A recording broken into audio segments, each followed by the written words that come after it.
Hey, we're at the B.B. Comer Memorial Library, and we are in the auditorium where the Kiwanis Big Book Sale has concluded. And Dr. Shirley Spears, the director of the library, joins us. And what kind of undertaking has this been? It has been incredible. It really has. Of course, we've been collecting books, Jimmy, for 8 months.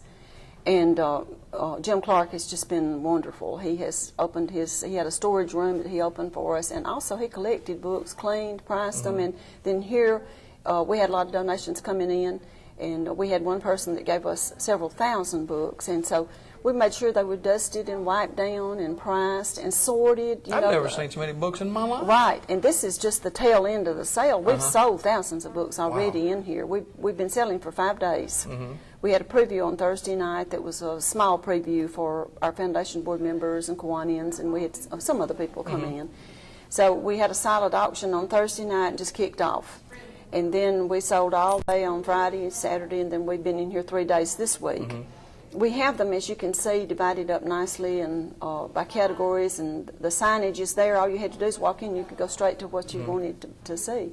But it has been a long project. It really has. And, of course, we've been waiting for a slot in the community to come in with the book sale so that the Kiwanis... What's the purpose of the sale itself? Well, we are 2 or 3 things. We talked with the Kiwanians back last year about trying to help them effect a project to bring their donation to the library on up, because most of the civic clubs have that $25,000 goal where they want to get their name on the wall down here, and it takes several years to do that, of course. So we tried to think through, because they've done a lot of nice things for us and have been donors for a long time. But about 3 years ago, their motto is serving the children around the world. And I think they began to realize that here at the Comer Library, we serve all the schools around, and we serve the preschoolers. So it was just a perfect venue for them to come in and do something special for the reading and learning needs of children. So they stepped up their donation about 3 or 4 years ago to us, and then we started just looking for ways to help them come in with a serious donation, a yearly project or whatever. So we tried to think about what we could do, and of course you know what we do best. We do books. And so I said, well, you know, we've never had a big book sale. Most libraries do. We just have an ongoing bookstore. And so we decided that we would try to partner with them and do a big book sale, because we needed some guys to help us lift and move things, and we needed our knowledge of books and the cleaning and all that kind of stuff. So that's kind of how we came up with the idea that we would foster them in their project, and they would raise money to give to us, and that we would use it for our children's services, because children's services turn out to be one of the most expensive things that you ever do in a library. Of course, technology runs at a close race, but children's services, it is impossible for even middle-class people to buy all the books that their children need. So our goal is to put that 20 and 30 checkout in people's hands so they take a lot of books home with them for our children. Well, you have to constantly refresh that collection. They wear them out, they get them dirty, and so we're always looking for ways, writing grants, asking for donations to buy children's books with. I didn't know so many people read. People still read. It was amazing to me that some of the guys that helped us with the sale said, you know, one thing this has done for me, it's helped me know that people still read. We thought people had quit reading, and I said, well, you could have asked us, because we see them every day. We also feel that selling used books and having our bookstore and doing things like this, it is a great recycling program, because we've had people come in and say, well, you know, I mean, I've got some books, and I started just throw them in the trash. Do you take them? Or they'll call on the phone and say, do you take books? And so we take magazines and books, and we take a lot of things that we call shelf decorations, you know, to route through our bookstore. So anytime you get something for nothing and you make some money on it, you're ahead of the game. So these books that are left over, what will happen with those books? We will start, you know, we close down at 5 o'clock this afternoon because we have to get ready for Leadership Silicaga's banquet next week and clear our auditorium. And we will start systematically refreshing our bookstore. We've already cleared out and packed a lot of books that have been in there for a while.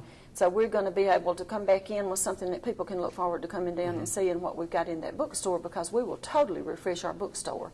And then we'll start the game all over again. We've already started packing some things to put in storage for if we do a book sale, the next book sale.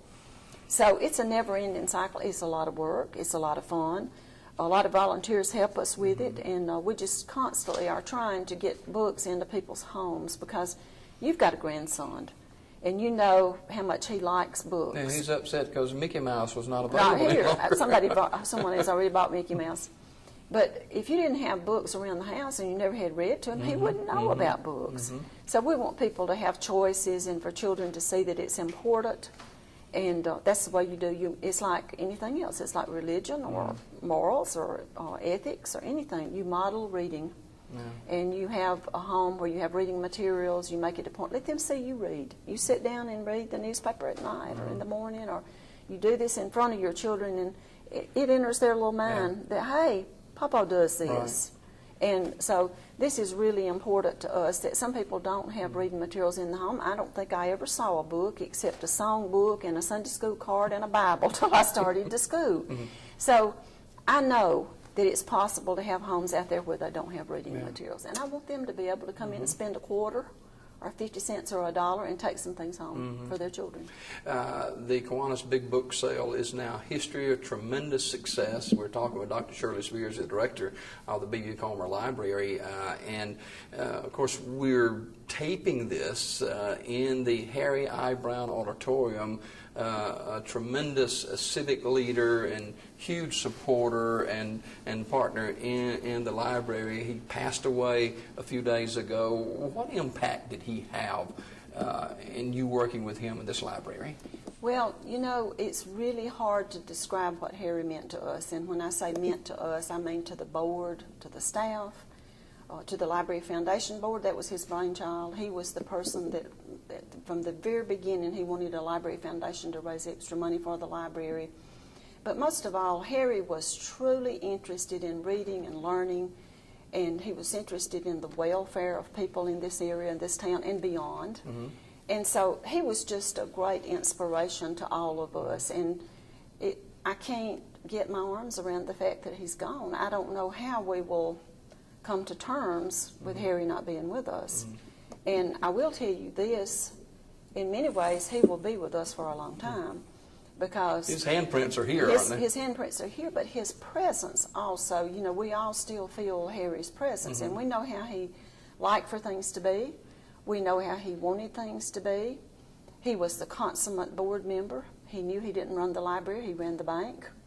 And he wanted us to do a good job for the taxpayers' dollar, and somehow, for Harry, that's what you wanted to do. You wanted to do a good job. This relationship goes back a number of years. Well, you know, Harry had been on the board for 49 years and 8 months. And last fall, he said, "Now, Shirley, how many years have I been on the board?" And I said, "Harry, you are coming up. This next September, you will have been on the board for 50 years. And he said, "Shirley, I'm going for 50. So he was headed for 50. And, you know, we would have loved so much for him to have reached that 50 years.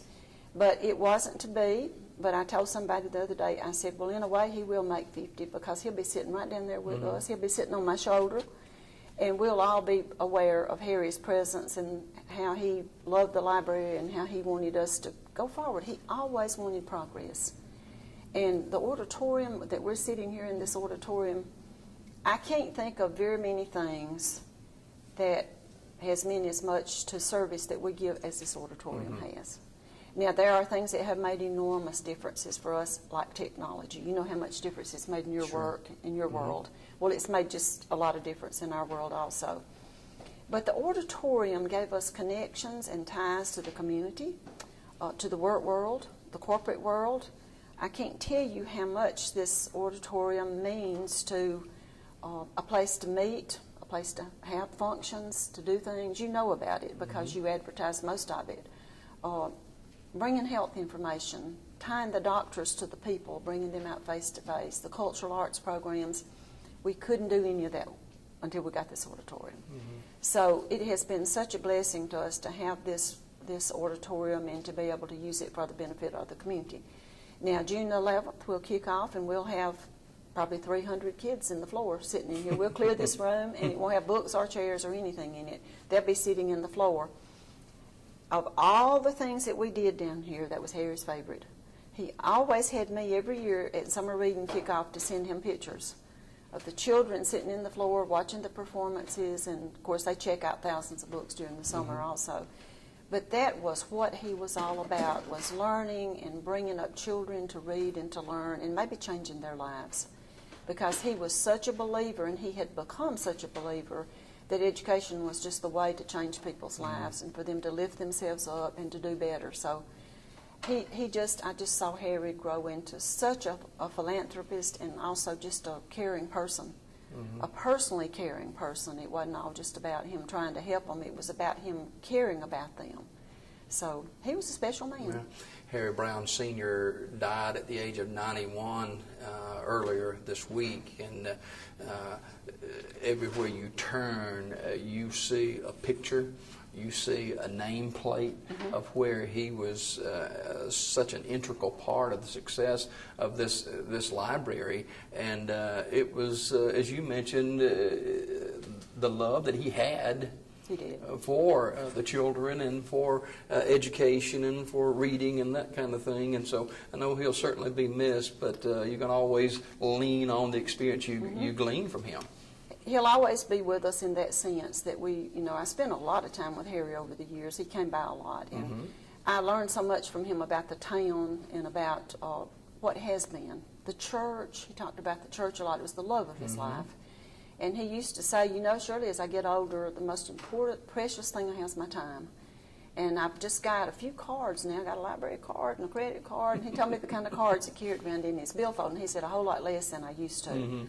So the love that he had for the schools and for the University of Alabama and for the library and for the church, for all of those things, it taught us something, I think. It taught us how rewarding the love for something besides yourself can be, because Harry would tell me when I'd tell him thank you for something, Shirley, I get more out of it than you do.